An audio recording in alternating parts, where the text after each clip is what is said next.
Kalau kita berpikir tentang sifat af'al, apa yang dilakukan Nabi Khidir waktu diikuti oleh beliau Nabi Musa, yuk membunuh anak kecil itu hikmahnya besar, umpama saat itu sudah melewati sifat bil ilmi, sifat ilmu. Sang Nabi masih melakukan suatu sifat unsur kebaikan dan keburukan, yaitu dua sisi hukum. Ada lagi setelah orang melakukan suatu ilmu, dua sisi hukum juga, ilmu yang baik, ilmu yang buruk, yang mana diserap menjadi tadabbur sifat yang mana akan dipraktekkan dalam kehidupan sehari-hari. Nah, kalau ada orang yang mengikuti af'alullah seperti di surat Al-Anbiya ayat 17 itu, surat Al-Anfal ayat 17. Itu orang-orang yang sudah menguak tentang sisi hakikat keilmuan. Intinya sifat juga yang dilakukan. Cuman yang menjadi landasan hukum daripada dia menjalankan ilmunya itu tadi. Nah, jadi ilmu itu kan harus dijalankan. Sama dengan syariat ini harus dijalankan. Di dalam syariat ada hukum yang mengikat. Halal haram, wajib sunnah, makruh mubah. Dalam ilmu pun juga harus ada hukum yang mengikat juga tentang ilmu tersebut. Nah, di dalam af'al itu pun juga ada suatu hukum yang mengikat dalam suatu perbuatan juga. Apakah benar-benar ini datangnya dari Allah ataukah dari Dajjal? Beda loh, sama-sama membunuhnya. Kalau orang nggak ngerti ilmu sudah kena hukum yang dia ikat sendiri, hukum syariat, hukum aturan, jelas dihukum dia. Nih, pahami, jelas dihukum dia. Terus ada seorang Nabi Khidir yang membunuh anak kecil, malah berkah untuk anak kecil dan kedua orang tuanya. Ini dia sudah menguak tentang ilmu kerahasiaan sifat daripada ilmu tersebut. Sifat daripada ilmu tersebut dia sudah menguak. Maka dia tidak dikenakan makom yang di bawahnya, tapi makom bil ilmi untuk menuju akhlakiyah.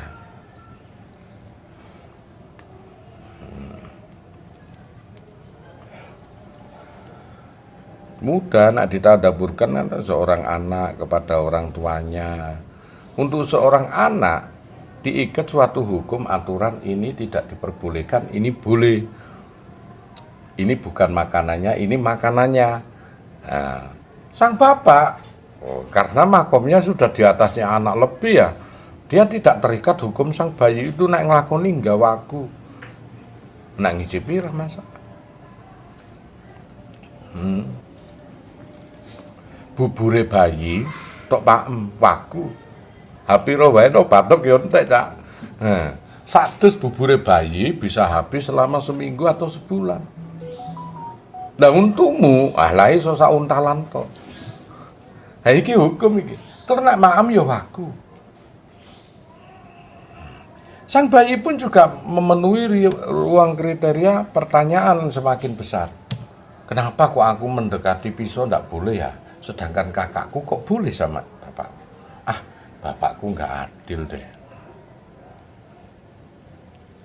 Nah, sang bapak bebas mau ambil ini, ndak ada tuntutan dosa. Bahkan dimarahinya pun juga nggak ada, biar dia bawa gunting kayak, bawa pisau kayak, bawa api, nyumet kompor kayak, nggak ada hukum. Karena sudah mengerti tentang sifat kecil. Bahkan yang dulu kecil itu bisa keselomot, main kompor bisa kebakar. Nah, dia sudah mengetahui tentang materi-materi, ilmu-ilmu tentang bagaimana nyumet kompor. Dia sudah mengetahui bagaimana ngerajangi bawang, nah, bagaimana ilmune mengiris daging dan lain sebagainya. Sedangkan yang bayi belum diajari, makanya hukumnya ditetapkan. Megang pun tak boleh. Lihat pisau pun, ayo, nggak boleh ke sana, itu pisau. Ayo singkrino pisau, dihindarkan terus. Karena sang bayi masih tahap untuk belajar tentang sisi materi yang mendapatkan sifat syariat. Hukume ya iki oleh iki gak oleh, iku halal iku haram. Nah ini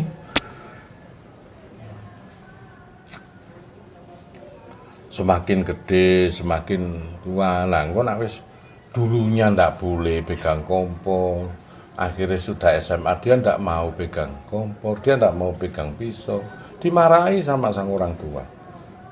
Kamu terus bisanya itu apa, lo? Tadabure. Isomu iku apa?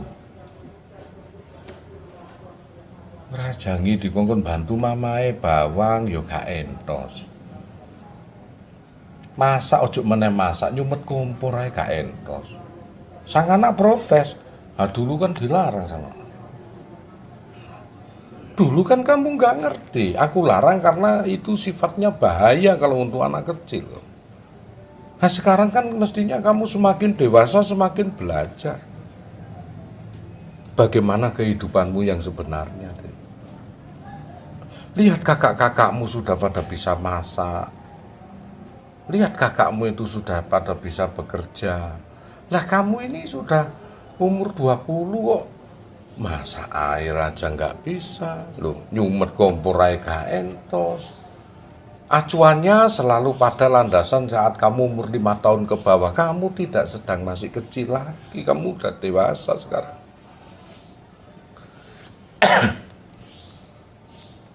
Demikian orang hidup dalam konteks beragama. Saat masih kafir dibenci sama Allah. Saat dia bertobat masih ngelakoni sholat iku 5 waktu, tapi sik nglakoni 3 waktu, Allah masih tersenyum biar. Sing penting dia sekarang sudah bertobat, sudah mengenal. Kemudian ditingkatno kualitas lagi sampai istiqomah nang ngene sholat. 20 tahun sholat, arah pemikirannya tidak berhakikat, tidak ujuk-ujuk mengenal kehidupan ini dengan baik dan tidak mengenal Allah. Ya itu seperti bayi dimarahi saat usia 20 tahun. Kok niku gak ditingkatno kualitasmu isone ngono. Terus kehidupanmu ini nanti setelah kamu menikah ini kehidupan mandiri, Dek. Kamu akan punya keluarga seperti papa ini. Kamu menentukan nasibmu sendiri. Loh. Terus kan pikir papamu jatah terus ngono. Wah, iki mulai. Jadi sang bayi tadi kalau gak meningkat kualitasnya makome itu, dia menganggap bahwa bapak dan ibunya akan bertanggung jawab atas kehidupannya sepenuhnya. Engko nak kawin yo engko bapak ibuke sing ngekeki dhuwit dhek gak usah kerja ngono. Wah, disuruhlah kita mandiri mulat cariro.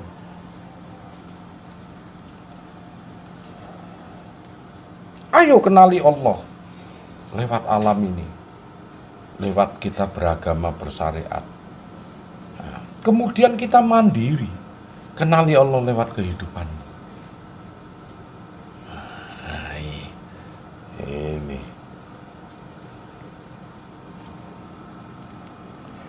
Nah makanya konteks sudut pandang fokus daripada pemikiran manusia secara syariat atau rekod hakikat bahkan makrifat berbeda-beda.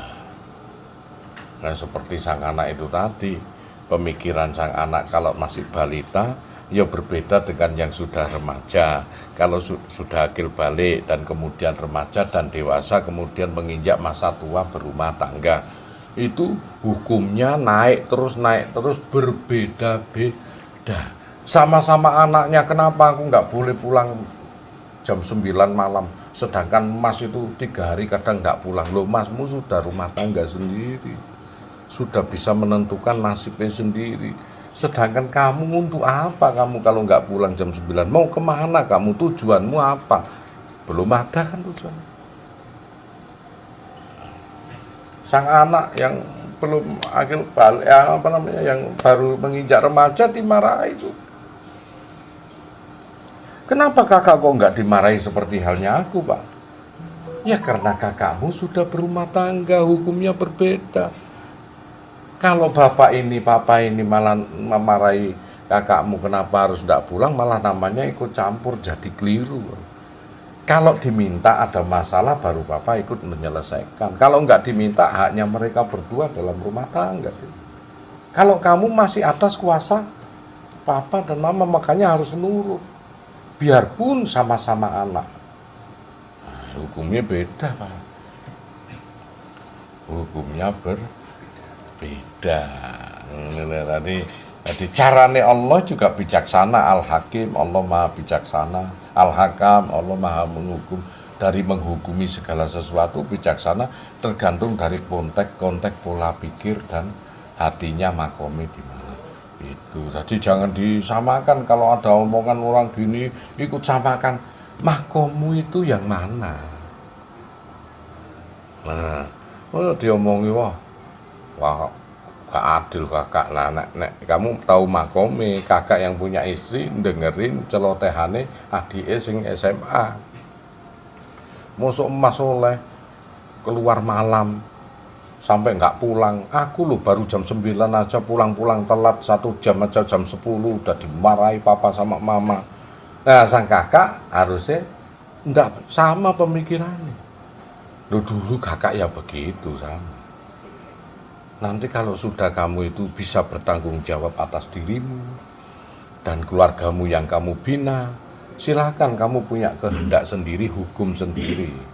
Yang mana kalau ngikuti papa mama malah keliru. Biar papa mama itu leren pikirannya. Nah, malah kita ini anak-anaknya harus bisa membantu orang tua. Tidak malah ngerepoti.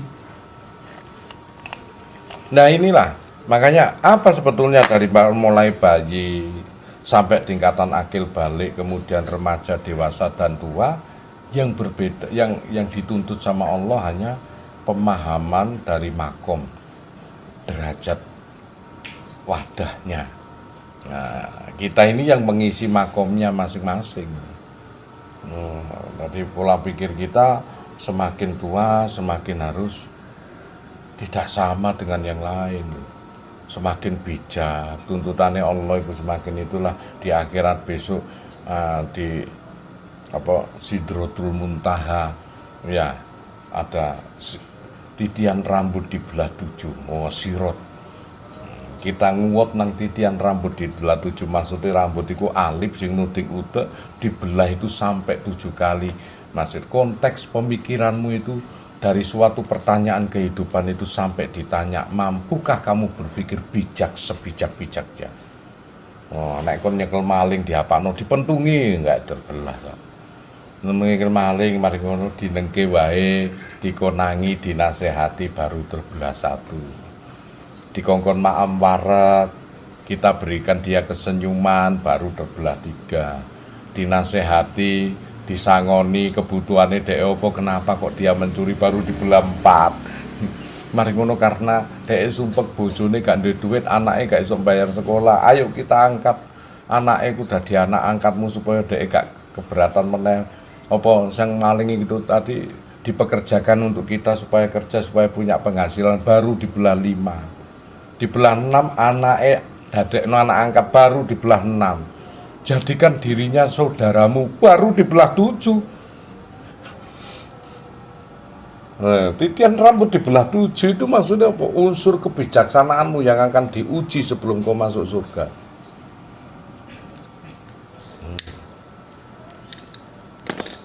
Makanya yang ditakuti sesuk kan jembatan sirot.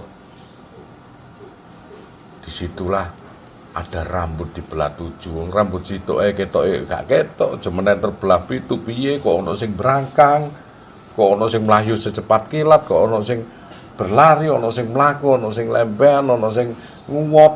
Lho.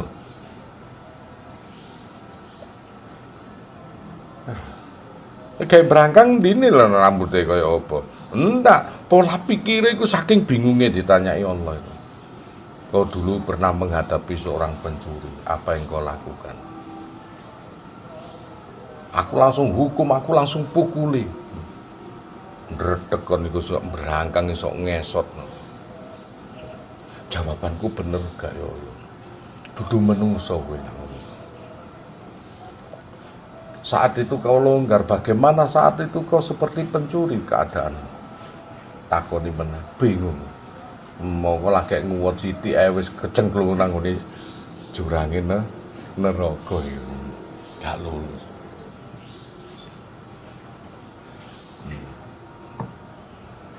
Kau pernah mengawini seorang janda dan dia beranak dua. Apa yang kau lakukan untuk anak-anaknya yang bukan anak kandung? Wah, mati kon. Mati kon.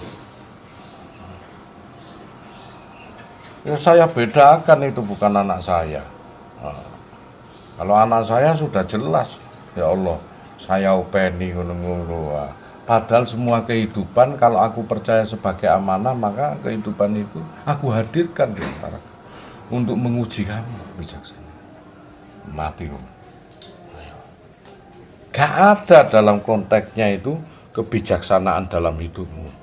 Lewat kamu, karena sifat itu mampu terukir di dalam jiwa kita lewat kebijaksanaan. Emang benar kamu adil, kamu belum melewati Al-Hakim. Sama bijaksana. Nanti gado aneh Hakim. Adil, waalaikumsalam. Nah, alhamdulillah, amin. Nah, tadi sesuk itu kita akan menghadapi Tuhan kita dan tas digalilah kemampuan kehidupan kita itu sampai saripatine kerasa, yaitu syafaate sifat. Mana semua kehidupan yang tidak memenuhi ruang kriteria sifat, tidak pernah.